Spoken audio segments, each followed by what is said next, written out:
তুই জানিস না কেন মা কোথায়? হ্যাঁ, এতক্ষণ এখানে দাঁড়িয়ে দাঁড়িয়ে এত বড় গলায় চেঁচামেচি করে আমাদের সকলকে অ্যাকিউজ করছিস, কিন্তু তুই জানিস না কেন মা কোথায়? হ্যাঁ প্লিজ দাদা ভাই, প্লিজ নিজের দায়িত্বটাকে অস্বীকার করার জন্য আমাকে অ্যাকিউজ করিস না।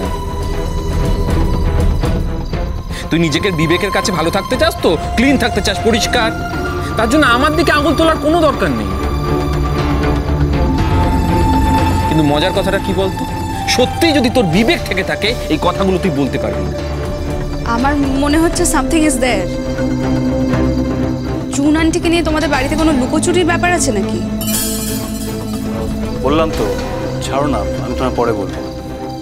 এই নাথবো, বলি তোমার মনেও প্রশ্ন জেগেছে। আমি জানতুম তুমি তো এখনকারের মেয়ে না, তুমি তো সব বুঝতে পারবে মা।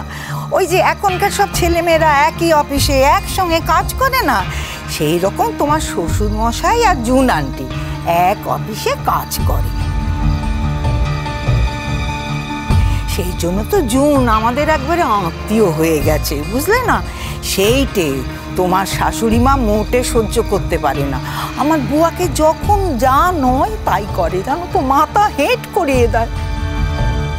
বলি আমার ছেলেটা অফিসে এত পরিশ্রম করে সারাদিন পর বাড়িতে আসে, সেখানেও যদি এত অভিযোগ করে, কাহা তো গা ছেলেটা পারে বলো দেখিনি? ও মাই গড। বৌদি ভাই, আমি তোমাকে একটা কথা বলতে চাই। তুমি তো একজন মডার্ন মেয়ে, শিক্ষিত, তুমি অ্যাটলিস্ট বুঝতে পারবে ওরা যেটা বলছে সেটা কিন্তু সত্যি নয়।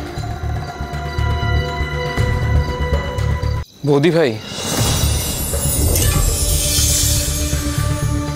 আমি তোমাকে একটা কথা বলতে চাই। তুমি তো একজন মডার্ন মেয়ে, শিক্ষিত, তুমি অ্যাটলিস্ট বুঝতে পারবে ওরা যেটা বলছে সেটা কিন্তু সত্যি নয়। There is other side of the coin. একটা অন্য ভার্সন আছে। দীর্ঘদিন ধরে আমার মাকে অপমান করা হয়েছে, মানসিকভাবে ক্ষতবিক্ষত করা হয়েছে, যেটা হয়তো তুমি জানো না, আস্তে আস্তে জানতে পারবে। সেটা খেয়াল রেখো।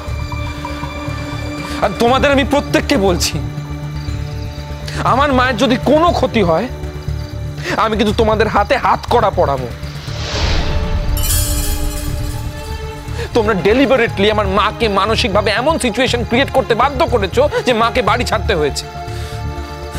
আমার মা আজকে বাড়ি থেকে মিসিং, তার জন্য তোমরা প্রত্যেকে দায়ী, প্রত্যেকে।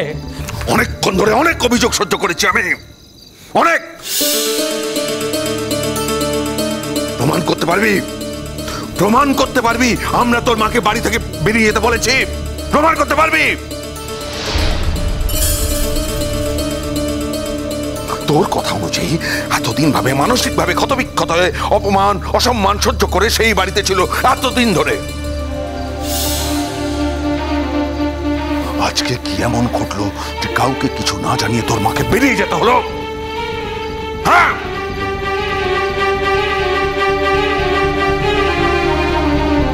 নিজের মাকে মহান করতে গিয়ে নিজের বাবাকে সকলের সামনে কতগুলো মন গড়া কথা বলে অনেক ছোট করেছিস। তাতে তোর মা হয়তো মহান হয়েছে, তোর হয়তো সম্মান বেড়েছে। তোর বাবা শুধুমাত্র রিভেঞ্জ নেবার জন্য তোর মাকে এত ছোট করতে পারবে না।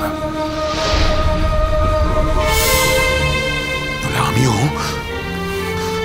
তোর মা সম্পর্কে এমন অনেক কথা জানি যেগুলো সকলের সামনে বললে তার সম্মান বাড়বে না। আমার শিক্ষা, আমার এডুকেশন, আমার বড় হওয়া, সেই কথা বলতে বাধা দিচ্ছে। আমি বেরোচ্ছি। কোথায় যাবি? যাই আমি তোমার বৌমাকে খুঁজতে, নইলে তো আমাকে আবার বদনাম শুনতে হবে যে বউ হারিয়ে গেছে, তার সত্ত্বেও নাকে সর্ষের তেল দিয়ে ঘুমোচ্ছে। প্লিজ প্লিজ, কোথাও যাওয়ার দরকার নেই তোমার। তোমার লোকেরা কি বলবে তুমি বাড়িতে ঘুমোচ্ছ কিনা সেই জন্য মাকে খুঁজতে যাবে? কোনো দরকার নেই, প্লিজ। আমি আমার মাকে একা খুঁজে বার করব, আমি একাই এনাফ। হ্যাঁ, এসব কি হচ্ছে তোমাদের বাড়িতে? এরকম অশান্তি আমি কোনো দিন দেখিনি আমার জীবনে। তুমি ভয় পেও না কোনাগো, ডিঙ্কা ওই রকমই, ওর মুখে যা আসে না তাই বলে ফেলে, তুমি ভয় পেও না। বৌদি ভাই, যার নিজের মা সংসারের প্রতি বীতশ্রদ্ধ হয়ে অপমান অসম্মান সহ্য করতে না পেরে বাড়ি ছেড়ে চলে যায়, তার ছেলে হয়ে আমার ভাষা আর কি করে ভালো হবে বলো?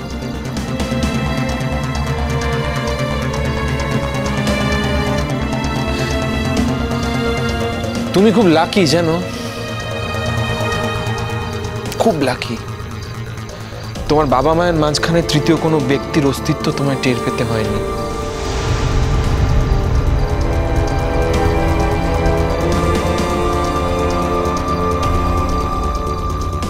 কিন্তু আমরা তো আনলাকি।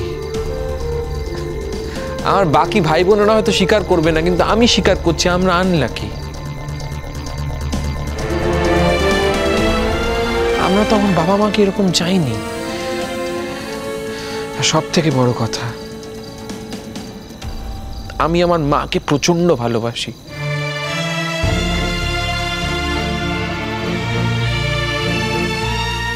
পৃথিবীতে সব থেকে বেশি, বিশ্বাস করো, আমি আমার মায়ের জন্য মরে পর্যন্ত যেতে পারি, আমার কিচ্ছু যায় আসে না।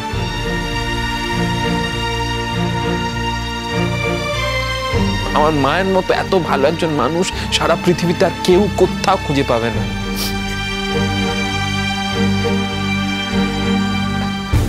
সেটা যে বুঝতে পারবে না, আসলে তাদের এই ফিলিংটা হওয়ারও কথা না। হ্যাঁ রে ছোট্ট ভাই, ঠিক বলেছিস তুই, একদম ঠিক বলেছিস। শুধু তুই একাই মাকে ভালোবাসিস, আর আমরা তো কেউ কোনোদিন মাকে ভালোই বাসিনি, একটুও ভালোবাসিনি, তাই না? মা যে আমাদের কাউকে কিচ্ছু না জানিয়ে একা চলে গেল, সেটা মা খুব ভালো করলো, তাই তো? না না বল, তুই তো তাই বললি, সেটা মা খুব ভালো করলো। মা যে আমাকে একা রেখে চলে গেল, কিচ্ছু জানালো না, সেটা খুব ভালো করলো, তাই তো? তাই তো বলছিস তুই?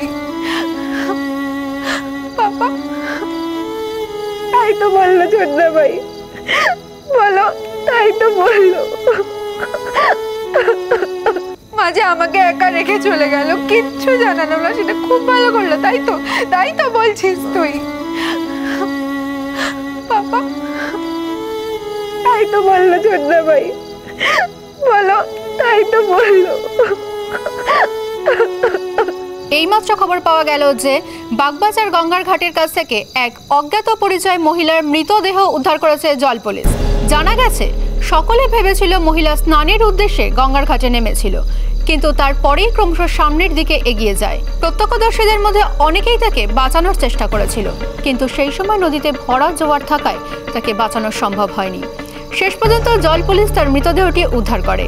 মহিলার বয়স আনুমানিক ৪৫, বিবাহিত, পরনে লাল শাড়ি, দেখে সম্ভ্রান্ত বাড়ির বধূ বলেই মনে করা হচ্ছে।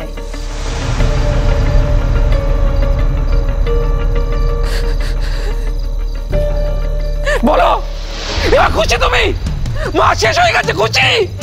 উত্তর দাও, উত্তর দাও।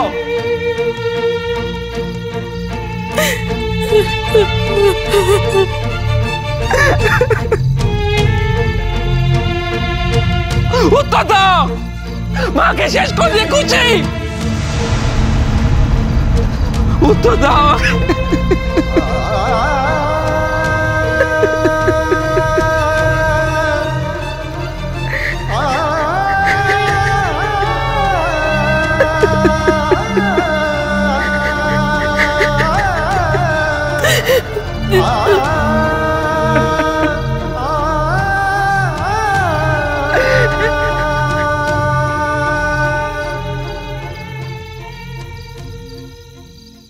আমি থানায় যাব, গিয়ে এই বাড়ির প্রত্যেকের এগেনস্টে আমি ডোমেস্টিক ভায়োলেন্সের কেস করব। তোমার মতো তো অনেক মহিলা আছে যাদের হাজবেন্ড নেই কিংবা একসাথে থাকে না হাজবেন্ড আর ওয়াইফ, তোমার মতো কি তারা অন্যের হাজবেন্ডকে হায়ার করে?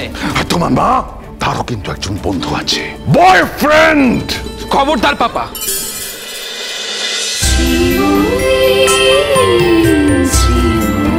cholo cholo cholo cholo cholo paltai